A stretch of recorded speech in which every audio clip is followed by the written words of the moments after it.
last year, YouTube announced that they would be disabling the dislike counter for all of their videos across the platform. This was a decision that I was completely against at the time and still am to this day. I think it was a stupid decision.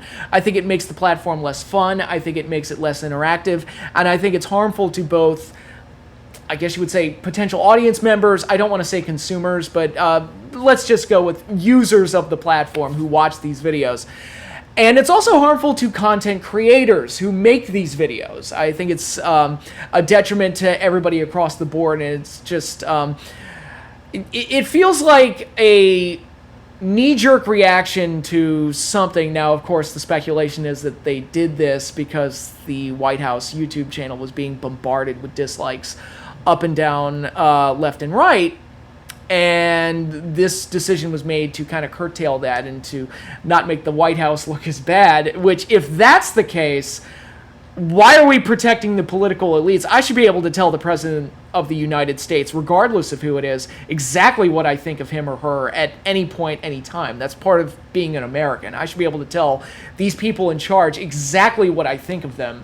In any way I want, whether that be a YouTube dislike or a comment. And, you know, back in the olden days of YouTube, disabling likes and dislikes was seen as kind of a bitch move and a cowardly move, because it's like you don't want to hear the negativity being posted and said about you. But, you know, people that are audience members and in any form of entertainment, whether it be movies, television, video games, anything, negative feedback is something that is somewhat necessary across the board to ensure that the people are getting what they want and to ensure that the people making the content don't repeat the same mistakes and actually grow and get better as creators themselves. Now, I am in no way a huge YouTuber or a massive name on this platform. I'm actually kind of a small deal here. I've said in the past, I kind of like having my own little corner of the internet, and that's completely fine. I still operate YouTube in the way that it was when it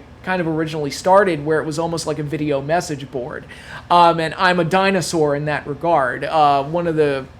Another decision I disagreed with YouTube was disabling or removing video responses, direct video responses, where you could post a video and then people can make a direct response to you. That was a feature I actually adored back in the day, but that one I could be a little bit more understanding of, because apparently almost nobody was using it, so it became like a useless feature, but I liked it, so what can you do? But in regards to the dislikes, it was, first of all, from the point of view of a user who's watching videos, especially if the video in question is a do-it-yourself video or a how-to instructional video, that like to dislike ratio is very important to determine whether or not the video they're watching is completely useful, something that you're not even going to know until you watch the entire... Well, now it's set up, because they've disabled the dislikes. It's set up in a way where you're not going to know it's useless until after you've watched the video, or God forbid you've followed the instructions in the video. Or, you know, it also creates a situation where people can put misleading thumbnails on their videos and misleading titles and get the clicks and get the benefits of people watching these videos. And without that like to dislike ratio, people are not going to know they've been had until it's kind of too late. And that's... if you're a user on the platform, that makes that like to dislike ratio not being there very, very, I don't want to say harmful, but makes it makes the videos themselves less useful and less trustworthy.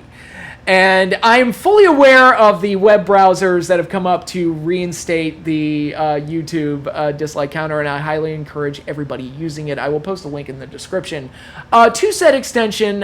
It should, I believe that it exists for every browser, or at least every major browser, as far as I know. But and yes, it does work. I use it. So I think that like to dislike ratio is very, very important for people watching the video, so they know what they're getting into, and they don't have to waste their time on something that's not going to work or is not useful or doesn't give them what they're looking for. And more often than not, and this is my personal opinion, more often than not, the videos that are highly disliked absolutely deserve to be disliked. You know, every once in a while you get a situation like that one Red Letter Media Half in the Bag video, where they told their audience specifically to dislike the video to get the highest dislike counter on their channel and things like that, which that's funny. I think that's hilarious. But once in a while you get situations like that, but for the most part, I feel like the videos that get a lot of dislikes generally deserve to get disliked. And I think hiding that information from people is, you're not protecting anybody. I think it's kind of scummy, honestly. I think it's kind of cowardly to hide that information from people. But from the point of view of a creator like myself, I can say that, and this was actually the inspiration for me making this video, you know, I take negative criticism to heart, not in the sense that, oh, it hurts my feelings or anything, but if somebody says something about me and tells me where I made a mistake or something like that, I was like, oh, okay, footnote, okay, make sure not to do that next time. Or even on the back end, making these things, like the recent situation where my the operating system on my laptop crashed and I lost all of my videos. I learned from that. It's like, okay, always have a backup, because I had like 3 videos in the can and all of them got lost through that whole scenario. So you need kind of negative feedback or something, you know, negative to happen or to be to confront you, so that you can learn and get better. And you know, in my experience, life experience overall, I found that, you know, you're always going to get those mean people that just say mean stuff for the sake of being mean. Like, I've been fortunate, but I haven't been bombarded with a bunch of comments that's like, oh, you're a this, that, or the other, and saying whatever offensive words they want. I haven't been hit with that too much, maybe once or twice, I don't know, but those kind of comments and that kind of feedback, I'm just kind of like, okay, it says more about you than it does about me. And I actually, when I first got on the YouTube, I made specific rules for myself. And one of those rules was, I am never going to remove a comment. I don't care how offensive it is. I don't care how vile it is. It could be the most evil thing you could possibly imagine. I will not remove that comment. The only comments I will remove are ones that are obvious spam and has a dangerous link on it. And that's a cybersecurity thing. That's completely different. That's not even a legitimate comment. So those are the only ones I've ever removed. Literally, you can go into my comments section and post whatever you want. I will not remove it. And if a comment ever does get removed, let it be known I'm not the one that did it. And that's a stance that I've had. I had it from the first day I started on here, and I will keep that until I stop making videos, which God knows when that is. Who knows? They might kick me off YouTube for this. Who knows? I don't know. But because, again, my whole feeling is like, look, if you're going to say something really, really offensive that offers no value to the conversation, that says more about you than it does about me. And I have no problem letting assholes advertise that they're assholes. And that's been my whole... You know, there's been a lot of talk about free speech and all this other stuff going on across the world, and, you know, on the internet, on social media, on YouTube, and at the world at large. And my big free speech stance has always been, let the assholes advertise that they're assholes. Like, don't try to control what they say. Let them make themselves look bad. And if that means somebody gets offended in the process, I think it's better to know who the assholes are than it is to worry about offending people. And granted, I'm not an easily offended person. That's just always how I've been. But my inspiration for making this video and kind of highlighting what I'm talking about here as a content creator, somebody who posts videos here on YouTube, I was looking back at some of my old videos, and one caught my eye. That was the video I did a few years back on the top 10 War Games matches. So I did a video where it was my favorite War Games matches. So I picked 5 from the classic War Games format and 5 kind of War Games inspired matches that other companies had done. Ring of Honor, TNA, I think I did one from CZW, well, in any case, basically I was just trying to highlight my favorites. War Games matches, and much to my surprise, a couple of things caught my eye. One, the view count was exceptionally high. It's actually my most viewed video at like 11K, which for me is very high. Normally I get a couple hundred views and that's it. I'm kind of a small deal here on the internet. I'm kind of proud of that. But to see a view count that high for me, I was like, that caught my eye. I was like, what happened here? Because I don't remember the view count being that high when I first posted it. So it's something that's clearly accumulated over time, and I just haven't been monitoring it, and I just haven't noticed. And but what caught my eye even more was the like to dislike ratio. It is by far my most disliked video. And it's as far as I know, it's the only video I posted that has more dislikes than likes. And that was something that caught my eye.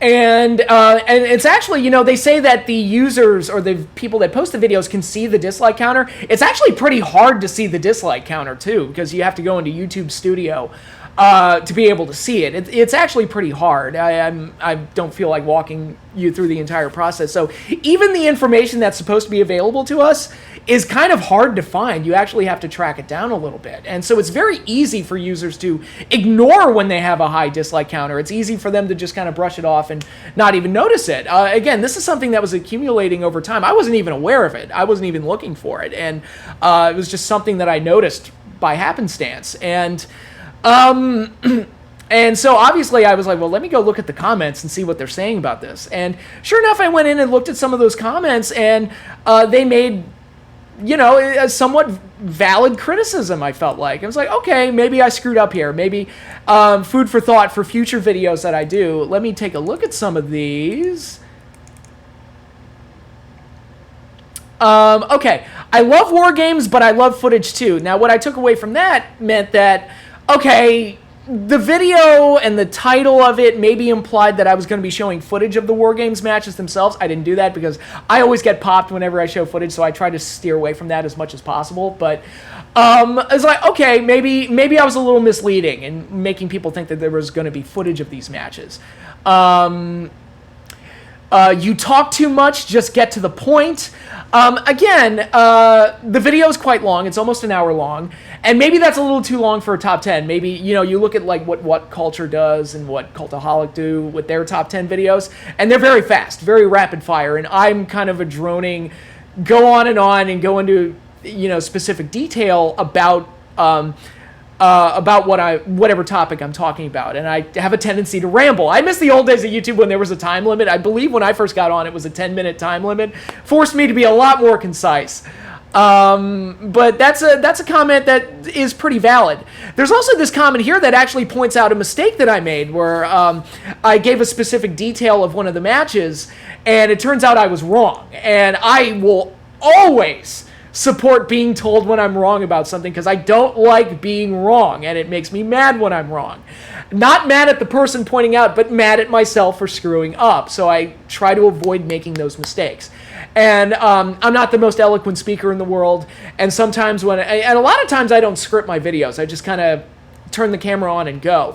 And when you don't script, there's a legitimacy to it, because everything I'm saying is off the top of my head. And I kind of like doing it that way, but it also opens me up to a slip of the tongue, or misremembering something, or making other mistakes like that. So whenever I make a mistake like that, I get so mad. It's like, why can't my memory work the way it's supposed to? Or why do I have a slip of the tongue and not catch myself? And but I like having it pointed out to me, so I'm aware of it, and I know not to make those mistakes in the future. And so what I've seen here with the dislike counter, with the exceptionally high view count that took me completely off guard, and the comments that were left on the video itself, I learned some things. This is feedback that I needed to know, okay, do not make these mistakes. Now, granted, I probably made these mistakes more after this video was posted, because I'm just now becoming aware of it, but it's, excuse me, these are things that are going to be on my mind whenever if I ever decide to do another top 10 video like this. I'm like, okay, keep this stuff in mind. People didn't like it when you did it this way the last time you did it, so try and do it a different way. And I think that feedback is very, very important. And I think content creators learn a lot from negative feedback. And the like to dislike ratio, which, by the way, not only have they made the dislike counter hard to find for the for the creators themselves.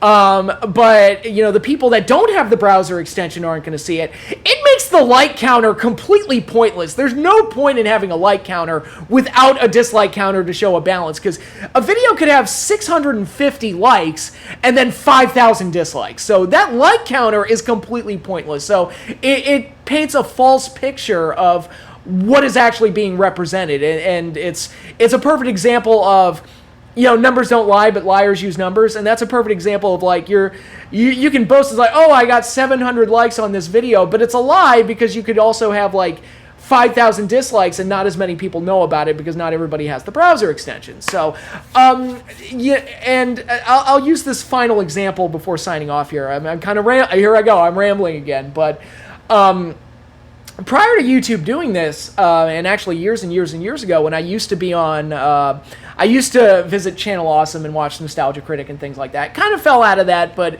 it's something that I used to watch. And some of the other content creators that were on that site, Linkara, Angry Joe, Nostalgia Chick, all of them great civilians, and they've turned out so great for the most part. And of course, Spoonie, who had a huge fall. Now, look at the contrast between how Doug Walker, Nostalgia Critic, handles criticism and how Spoonie handles it. Doug Walker has posted videos that people absolutely blasted him for. The best example is one that I haven't seen, to be honest, so I'm not commenting on the video itself, but when he did his video on the wall, it like blew the internet up about how bad this thing was. Again, I haven't seen it, I can't speak to it, but given the amount of negativity that it got, I'm pretty sure it's as bad as people saying it is. Again, I don't like to make assumptions without actually seeing it myself, but it's like, there's no way it could be good if this many people are crapping on it. But he took it. I've seen him in interviews talking about it. He took it fairly well, and he didn't go on a rant. As far as I know, he didn't disable dislikes, or you know, he didn't disable comments or anything like that. He just kind of let it sit where it was. And other times, you know, going way back when he did the Melvin sketch, which was horrible, and he did the Bart's Nightmare Let's Play, which I don't remember being good or bad. It was just kind of something he did as a filler, and I was like, whatever, that is what it is. So I wasn't aware of the huge negative reaction that he got. But he takes the negativity that those videos got and he turns it into a joke later, where he makes fun of himself for it. So it's like, that's the way to do it. That's the way to handle it whenever you get any kind of negative feedback, and to compare that to Spoonie, who had his big fall from grace, as it were. Like, one of the big things that he started doing was disabling likes and dislikes and disabling comments. And because he didn't want to hear the negativity that was rightly being thrown at him, given that he wasn't meeting his deadlines. He was basically stealing money from the patrons that were sending money to him to make a movie that never got made, and all this other stuff.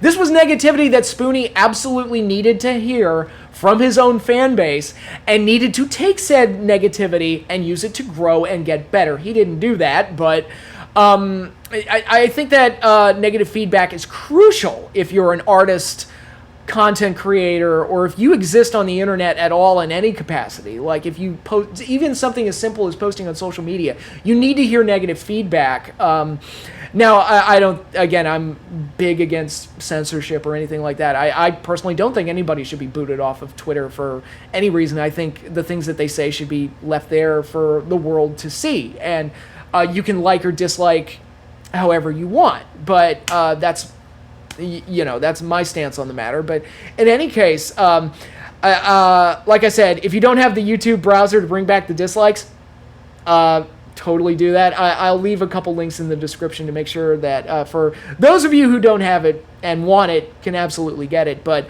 I would encourage YouTube to, you know, whatever the reason was for this decision, they said it was bots, which sounded fishy.